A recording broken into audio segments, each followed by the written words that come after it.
history or anything that we can make fun of for like an opening skit? There was that time I beat you 9-2 and you made a video out of it and got a bunch of views. No, that was Toronto and you're thinking of Steve Dangle. Oh. So wait, we just copy Steve Dangle? No, we're not ripping off Steve Dangle. We're completely different. We're not that different. I do these big skits. Yes, he does do skits. No, not like my skits. Oh, so yours are better then. I didn't say that, okay? Look, we're just different styles, okay? I do the game reviews, I stay very level-headed, I do the skits, and I bring up news whenever something happens with the team. Just like Steve Dangle. Yeah. Low-quality fans of a high-quality Bruins team, that is a dub! It's a pretty good dub, and it's your first full 60-minute effort of the season from these guys. That is a honest opinion of mine. This was the first full 60 we've gotten all year. And I know, if you watched the game, there were a lot of pockets of play where the Preds were running into us over and over and over again. They kept us hemmed into our own zone, but the team never looked like it was going to break. There were frantic moments, but there was always an attack going back the other way at some point. This was not a game where there was a terrible defensive lapse. Yes, they had a breakaway. That happens sometimes. But there was no terrible defensive lapse. There was no awful turnover that led to an easy goal. There was no just some boneheaded play. This wasn't a perfect game. But it was a full 60-minute effort. That is huge! Also, first shutout of the season. Thank you, Swayman. I believe he had 42 saves. I don't know if they counted that last one. It was at the very buzzer, so I'm not really sure. 42. That's a lot of saves. That is a lot of saves, and a lot of them were difficult saves against a good Nashville team. This team is good. Do I still count it as that quality win? Not really. I want to beat a team that's like a contender, but this is maybe the best win we've gotten all season. I would say that, yeah, probably the best win we've gotten all season. I'm rambling. Sway gets a start. I already alluded to that, and the lines do get jumbled a little bit. First of all, this is Smith's first game against his old team, the Nashville Predators. Howla, also an ex-Predator, he bumps up to the second line left wing over DeBrusk. DeBrusk is going to stay down on the fourth, and then Foligno is going to drop down to the third. I was mostly okay with that. I was kind of like, why not DeBrusk on the second? Again, we're trying to raise his value, left wing natural side. It was fine. It didn't really matter at the end of the day. They clearly don't want to play DeBrusk a lot. I don't love it, but we're going to deal with it. Nashville comes into this game with Duchesne revitalized. He's scoring at a pretty decent clip. He still has a massive contract, so you needed to see that. The team looks good. They're solid defensively. They can pot some goals. And more than anything, their goalie, Saros, look at them going from Rene to Saros. Good for them. Saros looks great. He's putting up great numbers. He is phenomenal, and he was phenomenal in this game. This wasn't one of those games where we just couldn't beat a bad goalie. No, we had our chances, and Saros got lucky a couple times, but we were struggling against a really good fucking goalie who was making huge saves. If you look at where we were shooting from and where the pucks were shot, they weren't all in his chest. We shot a lot low looking for rebounds, and then we went blocker side, glove side, and he was making these saves. That's not something I'm going to take away from the boys, whereas in other games, we've been really frustrated how we just can't score on a dog shit goalie. Puck drops in the first 6 minutes are crazy. Howla goes crossbar, and you're just sitting there going, oh God, not again. Let's not have all these chances. There's 3 high danger chances in the first 2 minutes. And then Jakey has some silky mitts to put himself right in front of Saros, but can't bury it. And then at the 6 minute mark, Pasta goes posting out. And I even tweeted about this. This was going to be one of those efforts where we have 9 high danger scoring chances and they have a weak flub of a shot that goes in and we get out of the period down a goal. That didn't happen. It didn't happen. But it felt like that, and I know you felt like that too. 8 minutes in, it's going to flip a little bit. 8 minutes in, Reilly gives up a bad turnover, turns it to a breakaway the other way. Sway makes a huge save, locking down the 5-hole. Love to see it. He loves his breakaways. We know that. You know that. We all know that. And then the next 5 minutes, we are getting creamed, absolutely smithered into our zone. But it's not going to matter because we bent, and we did not break. This was such a refreshing game, guys. And it wasn't even, again, it's not because this time we got lucky. No, Sway was handling rebounds better. You love to see that. But defensively, we were clearing pucks away. We were getting in lanes of shots. We were blocking shots left and right. And we kept everything to the perimeter. It was exactly what we needed to see. The structure is coming.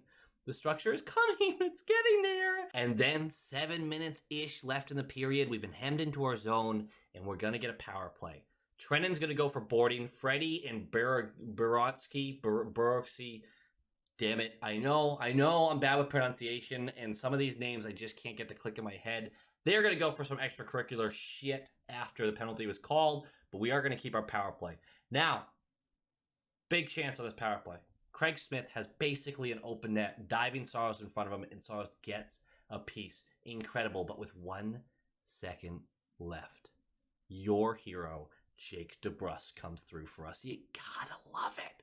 You gotta love it. It's a nice transition by Smith into the zone. Yes, they cleared it. It wasn't a perfect power play, but he comes back into the zone, right side, and he delays. He fakes the shot, delays, waits, and then DeBrusk takes the middle lane through the slot as a trailer. He flings it over to DeBrusk, who handles it, and sniper-rooney and cheese, blocker side, high blocker side. This was a perfect shot. You love to see it. I keep saying you love to see it because you fucking do. That's 1-0 on the power play. Jake DeBrusk gets one. That means value up. So even if you don't like DeBrusk, you still be happy about it. You should always be happy about it when a Bruin scores, though. Come on.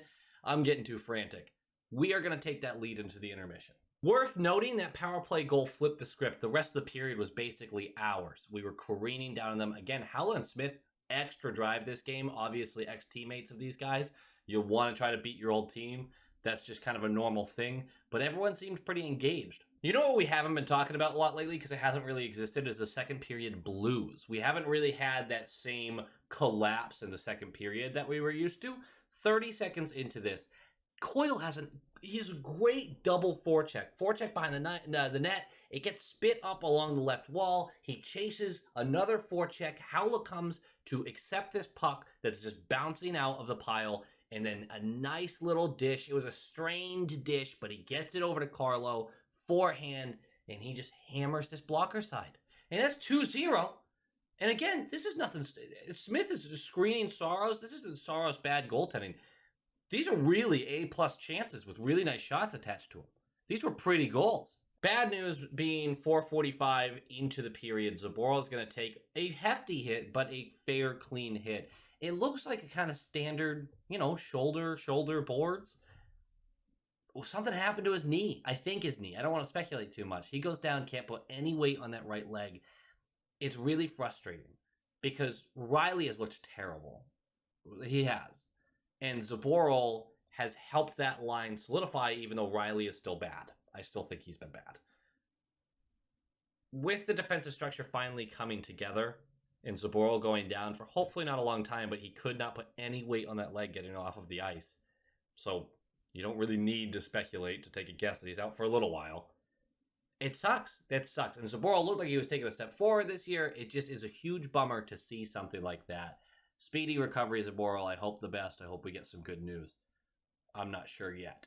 He would not return to this game, obviously. The rest of the period, 15 minutes, it's a track meet. Up and down, up and down. There is a wasted opportunity. Here's the picture. Hall, buddy.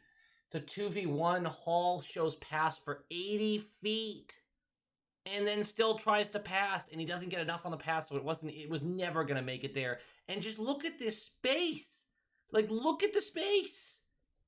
I don't know. I take that shot, man. This is all game with Hall, too. Hall and Pasta together, though, a treat to watch. Super fun. 20 seconds left in the period. Ekholm will trip Kuhlman. It was a nice drawn penalty by Kuhlman right there. We are going to the power play. We won't do anything with it in the second. We'll start the third with it. We won't do anything with it in the third, but it's a miracle that we didn't. Saros was down multiple times, scrambles in front of the net, just couldn't get it to bounce in. This whole period was a heart attack. 5:30 into the period, and Halla has a break to ice the game. Going up 3-0 with 15 minutes left, that feels like you're really, okay, I'm not as worried anymore. Because 2-0 is still, well, there are a couple bounces from tying this up. Doesn't get it. In fact, not only does he not get it, he rings the post again. That is the third post, well, 2 posts and a crossbar, this game. 1 by Pasta, 2 by Howla, and it won't be the last. You may have noticed up to this point, Nashville has not drawn a power play of their own. Well, of course, that is going to change. You can't possibly get through a full game like that. And, of course, it's a very weak call. Now, I do want to point out there were other calls to be made earlier in the game that weren't. Both sides, as usual. So do I think this is like, oh my God, why are they fixing these games with doing the whole, I got to make sure that there's even power. Yes, they're doing that. This was the weakest call. He clearly dove. It was really kind of sad. But we knew we were going to have to kill a penalty in the third at some point, going into the third without having been on the penalty kill yet. We knew it was going to happen. Whether it was legitimate or not, it was going to happen. This kill took years off my life, but bend, don't break. That was this whole game, is we were able to collapse our defensive unit, prevent second chances, keep everything to the wings. The scariest they were, and I'm surprised they didn't do more of this, when they got behind the net, you could see the structure, especially with Carlo and Forbs on the ice. You could see them both shifting. They're uncomfortable when someone gets behind the net like that because one of them has to chase, leaving somebody to guard, and they're not quick-footed. So if you get one behind the net, you can feed it out to the wing. That other guy coming in leaves another guy wide open, and he can't get back in time to block that shot. I'm surprised they didn't do it more, is all I'm saying. 9:42 in, and Forsberg is downright sexual with Smith on the wall, and you can't do that. So he's going to the box. We get a power play. We don't do a lot with it. Again, a lot of movement, a lot of shots, but Saros just not letting anything in. So I guess we do a lot with it. We just can't fucking score on this guy. 16 seconds left of it, though. High sticking on Brodsky. Still don't know how to say that name. So we're going on 5-on-3 for 16 seconds, then 5v4 for another whatever the math is there. They kill both of them and spend the rest of the game in our zone. They pull the goalie, they're in our zone, they're hammering down on us. With the pulled goalie, Coyle in the neutral zone, has the puck, shoots for the net, and bing! Posting out. That is the third Bruin and the fourth post of the game. The third Bruin to hit the post and the fourth post hit of the... You get what I'm saying. Final score is going to be 2-0. It was a well-fought battle. It's one you can feel really good about it. I know I'm probably talking faster tonight. I am just in love with the effort we got. We needed something like this. Game notes. Forbs, really solid defensively. 6 or 7 in the first 40 minutes. 6 or 7 plays. Just good puck clears, really nice defensive plays, nice stick work, poking the puck away, getting people on the wall, making sure he used his size to pin them in. A lot better, I thought, from him defensively. Still struggling with that first pass, though. And in fact, the first 20 minutes of the game, watching him, watching Carlo, watching Reilly, and this is supposed to be something Reilly's good at, and Zaboral, for that matter, all of them, I kept saying to myself, we're going to pay for the fact that we can't make a pass out of our zone. It was giving a lot of life to the Preds. Zaboral keeps trying to do these. He's getting more comfortable. So he kept trying to do these all or nothing plays through the slot, fucking 150-footer passes. That's what got him benched in the first place. Make the easy play when it's there. Make the safe play when nothing's there. We'll see what he comes back with. I'm sure there's people in his ear about that. Forbs, too slow to the puck, too hard, and too difficult for him to get it out with that first pass. We know that's a weakness of his, but defensively, I've really liked what he's been doing. On the other end of that, Reilly is a mess right now. He is an absolute mess. He's turning the puck over left and right. He can't defend anyone. He's getting pushed around the zone. Someone put in the comments, I'm sorry, I can't remember who it was, but I can't believe we gave $3 million to this guy. Remember, which is a good point right now. You look at that guy and you don't go, that's not a $3 million player. But remember, he was great last year for us. He was creative and fluid, and he worked well with the first line. He worked well with the second line. He just found these seams. He took these spaces. He would go all the way around. And you remember that little thing he liked to do? He would like to go down the wall, and then as soon as he hit that trapezoid, whip the puck back up into the slot for a bumper shot. And it was awesome. It worked so often. I've seen none of that. None of it. This guy is a completely different player. And by that, I mean he doesn't do anything well right now. I don't know what's going on with him, but